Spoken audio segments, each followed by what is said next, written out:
Come on up.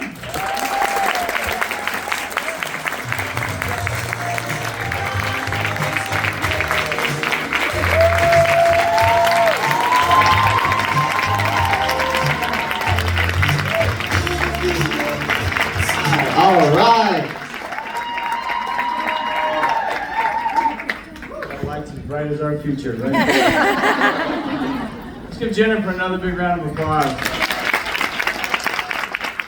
I think Jennifer's been officially introduced. She's been with us about 6 months, Jennifer? 3. More? 3. 3? Okay. Seems like 3 months, and she comes with a world of experience. She's fantastic. She's usually got a little glimpse of what she can bring to the table. So we're happy you're here, Jennifer, and thank you. Okay, Texas. We are going to be in Texas a lot over the next 9 months. A lot. We're here for Super Saturday, and we're here for convention. Now, Jennifer briefly mentioned convention. I've had this theme in my back pocket for like 3 years, get loud, and the team never liked it.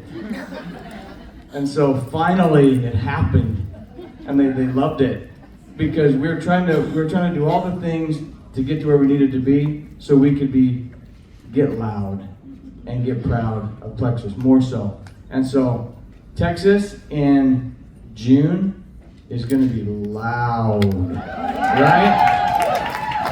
8,000 plus people screaming, going nuts like they always do. It's going to be the best event ever. Well, Trish and I got here late Thursday night, and our son Hunter and our 2.5-year-old grandson, they live in Euless, Texas, which is about 15 minutes from here. And we were able to, Celeste, Gwen, who's over here, invited us to her farm yesterday. And we got to see some exotic animals and some taxidermy and ride in some ATVs, and my grandson had the best time. So thanks, Celeste. It was awesome. Yeah, we had a great time. Well, I think I've talked to you guys about cheese rolling down the hill. I've talked to you all about bacon. Who doesn't love bacon? Do you ever know my bacon acronym? No, okay. This is fantastic. I can just bring out old material. Okay, bacon. So this is going to be pivotal to your life, so write these things down. Okay. The B stands for belief. A stands for action. C stands for commitment. O stands for one plexus, and N stands for never give up. So the next time you have a piece of bacon, think about all these things that's going to make your business grow. And then take your balance right after, because it's good stuff. Well, I think as you guys these gold schools we've been having have been phenomenal, and congratulations to all of you for being here, for making your way here, and today you're going to have an incredible day of learning, and but the biggest thing you're going to take away is the camaraderie with the rest of you in this room. You're going to look around and you see people that have had the same successes that you're having, the same struggles, but you're all here. You made the commitment to be here. We have people all the way from Maine from California and anywhere in between here in this room. We did 100 meetings in 100 days. That's awesome. 100 meetings in 100 days. Jory Russell, who loves Jory? Yes. Jory has been he slept in his bed like 5 nights, I think, in the last 3 months. And he's been on the road. Genevieve and Jean and I and Ashley, we've been out on the road a lot too, and I've been to an amazing Plexus on the farm at Amber Miller's place. You guys all see the videos? Oh my gosh. It was like we had kids doing gunny sack races to Awesome. Eating apples off of a string, donuts, mixology with all the drinks. and food that was from farm to table. And that just epitomized our Plexus community. Even though it was their own little community, we were like that at Plexus. One of our neighbors provided a salad. One of their neighbors provided all the chickens. Two boys, their neighbors, took care of all the chickens. And another neighbor provided the sourdough bread. Amber and her family provided all the cheese and the milk. And they all came together. And so that's what communities are. They come together. Wouldn't you agree? Yeah, they come together. So, I was in a vodka bar in Illinois. We just get to talking, you hear the vroom, revving up, and fantastic. We were in Maine, gorgeous Maine. It rained almost the whole time, but it was still fantastic. We were up there. Anywhere in between. I've been in. I was at the OGs with Sheila and all of her team, and in Louisiana, in Mississippi, and Louisiana, and fantastic. So, what we're realizing is that we went through a time period where nobody wanted to get together because of COVID, and it kind of changed who we are. We are back to where we need to meet together. Right? Would you agree? One of our mantras in the company is we are better together. We are better together. We truly believe that. And I want to take a second. We have Andrea McAllister is here. Andrea, you want to stand up? Andrea, she's new to our C-suite. She is our chief of staff. Chief of staff. That sounds really cool, chief of staff. And Andrea handles all of our human resources and any of the staffing issues that are going on at Plexus. And so she is here. She wanted to learn and see firsthand what it was like being out in the field. So we're going to do more of this, bring more of our employees out to the field that don't get a chance. Some of us get a chance to come out all the time and rub shoulders with you amazing ambassadors all the time. But some of our staff back home, they don't get that opportunity. And so it's great to have you here, Andrea. Thanks for being here. And our Hispanic contingency, Laura, Nordis, Andrew. We had a great meeting yesterday, right? Yes. Okay. The volume yesterday, I heard, was loud. Right? This table right here? Okay. Good. And so, fantastic. And so I wanted to tell you quickly that you're here, but sometimes this business is hard. And I remember doing a meeting one time in Dallas, Texas, here, and we had 4 people that showed up back in the day. We can say that now because we're old, so back in the day. And 4 people showed up. But you know what? We had the meeting. It was fantastic. Julia Carty and I, we were in Alabama, and a tornado was coming through. Remember that?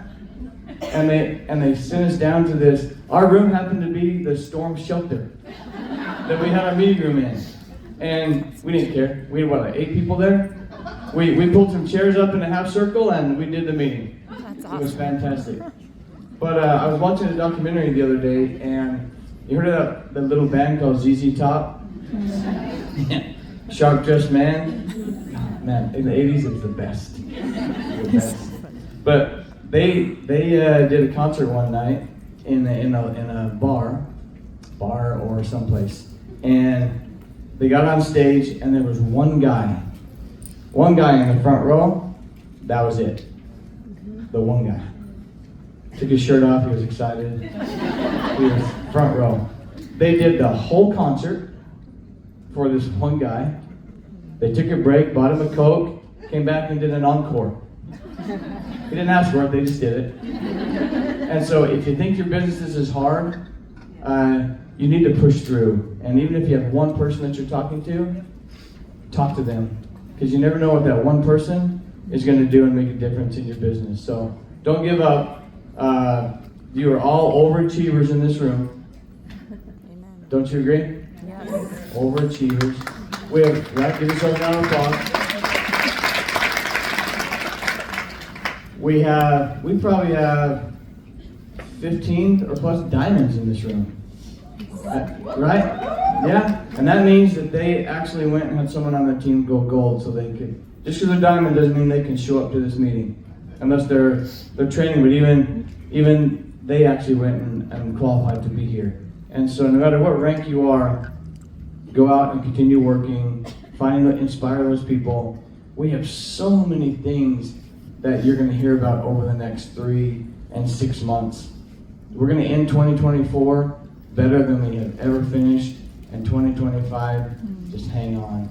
We got some new products to announce, we have new programs to announce, we have new countries to announce. It is going to be amazing. That's all I'll say about that. Okay. That's all I'll say about that. So, in closing, I want to paint a picture that this is how I think our future is going to go. Do you remember as a kid, how many of you grew up with snow? Okay, a handful of people. We're in Texas, so I don't think it's if it just gets a little bit on the road, they close for school for a week. And so, well, I grew up in Utah, and before my beautiful wife Tricia's in the back, I forgot to say thank you. She's been every step of the way with me on these tours, and I couldn't do it without her. We got married 35 years ago. It's amazing. And we have 5 amazing men now. They're boys, but men now, and two grandbaby boys. And so we have the boy thing figured out greatly in our Clark family, and 3 amazing daughter-in-laws. So Clark family is moving. We're hoping we have more. We got married early, so we would have lots of grandbabies, and they took their time. So we encourage them to keep going. Just keep trying. Just try a little harder. If you need to go somewhere, just go with some babies. But and our boys, we pay all the attention that we can to our grandbabies, and our boys all say, "Hey, we're still here. We have not gone anywhere." And but grandbabies are, if you have grandbabies, you know what I'm talking about. It's a different type of love, for sure. And okay, let me get back to my story. And so I grew up in the snow. Anyone know what hooky bobbing is? No. Hooky bobbing. Hooky bobbing. If I say it slower, you know what it is? Hooky bobbing. So where I grew up, I can't even spell. Where I grew up, there was snow on the ground, and it froze. And so all the roads, they would scrape the roads, but they would still have ice on them. And so you would hang on to the back of a car bumper, and you would squat. I used to go squat down, I can't anymore, but you would squat down, and you would just ride that bumper for like miles. And then you would let go. Pretty dangerous now. I know you can shoot bow and arrows in the sky too, but never mind. It's called hooky bobbing. So we'd go to school, grade school, and there was this gigantic slide. You know when you're a little kid, you think there's like 10 feet of snow, and the slides are like 30 feet tall. And when you're in like 5th grade, they're giant. So they had this slide, and it was at the end of the playground, and it faced the school. And so we'd walk out there and we'd go down this slide. Well, we got brave one day, and when I was a kid, you had church shoes. You had tennis shoes and church shoes. And so the church shoes had this hard plastic bottom on them. But they were great if you waxed them up. And so we would bring our church shoes to school, and we'd take a little thing of wax, and at recess we'd wax them up, and we'd climb all the way to the top of the slide, and then we would just go all the way down, and we'd crash and burn at first, but then once you got it, you were just going down this slide, and it was euphoric. You were just sliding across the playground, hoping you'd stop before you got to the school. Sometimes you got right to the school. But my analogy today is that our future is so bright. So I want you to all get your church shoes on, wax them up, because we're going to go for the ride of our lives in this next year. So thank you so much.